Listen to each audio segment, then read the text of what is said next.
Hey everybody, this is Joe Joseph, and this is the DailySheeple.com's news shot. I'm going to go to the London Telegraph, and this is one of those articles that, again, have my feathers ruffled, because it is clearly a propaganda article. And if you don't realize that at the get-go, you'll hear it here in just a minute. But this article says 2/3 of cancers are unavoidable, even if you live a healthy life. So says this study. Now, before I start, I want to say bullshit. There, I got it out. Because there is no way in hell that that is an absolute truth. As a matter of fact, it is absolute bullshit. It says 2/3 of cancers are unavoidable even if you live a healthy lifestyle. Scientists in the U.S. found cancers are caused by random mistakes in the genetic code that occur when cells divide. The findings challenged a widespread view that cancer mutations are generally inherited or triggered by environmental factors. Instead, the vast majority of cancers are probably down to unlucky defects in replicating DNA that occur out of the blue, they suggest. Let me stop there. Yes, can gene mutations cause cancer? Absolutely.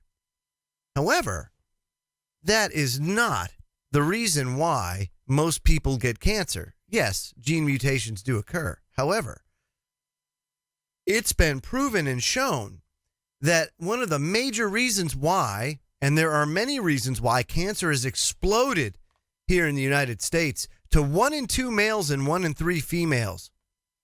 I mean, that's sick. And, it's all natural gene mutations, right? Yeah, right. So, 1 in 2 males get cancer. 1 in 3 females get cancer. It was about 60, 70 years ago, maybe a little bit longer than that, that the United States switched its staple grain from millet to wheat. Now, millet is rich in B17.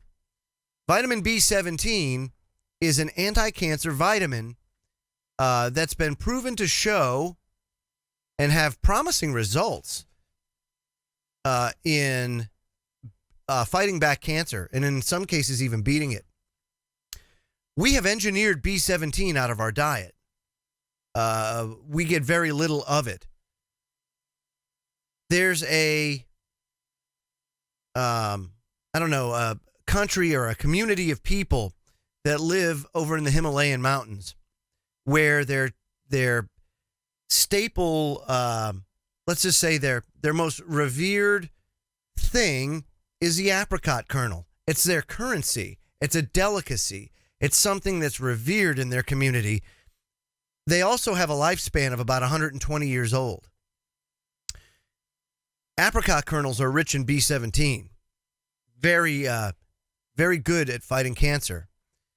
A great documentary to watch to give you a better idea of B17 is A World Without Cancer by G. Edward Griffin. You can watch it on YouTube. It's an older one. It's one of his earlier documentaries, but very powerful.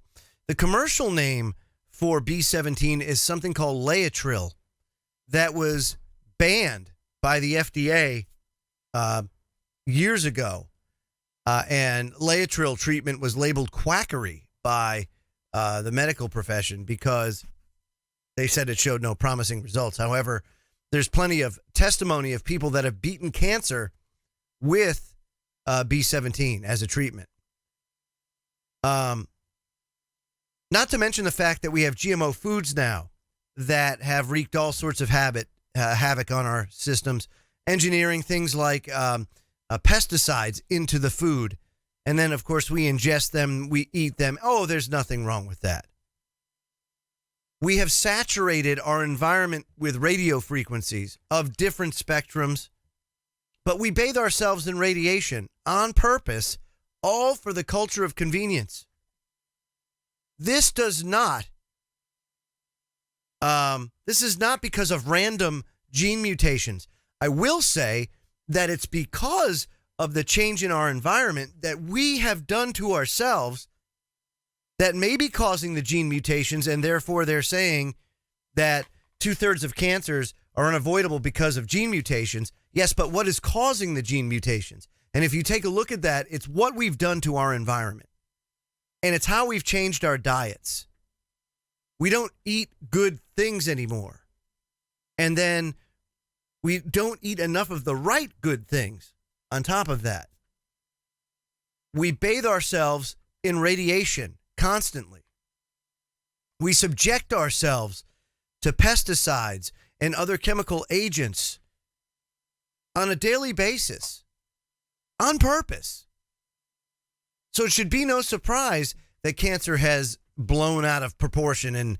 And look at folks, they want it that way. Why? Because it's a cash cow. They want people to get cancer. I know they say they don't, but man, oh man, do they love treating it. And why not use something that causes cancer to, quote, cure cancer, a la chemotherapy and radiation? You see, folks, it's a giant scam. Just do the research. It's out there. But check it out. G. Edward Griffin, A World Without Cancer. It's an old documentary, but an effective one, and I think you'll find it extremely informative. I'm Joe Joseph. This was the DailySheeple.com's News Shot, and I'll have one again for you really soon. Feel free to comment below, subscribe to this YouTube channel, and sign up for our newsletter over at the Daily Sheeple. Have a great day, everybody.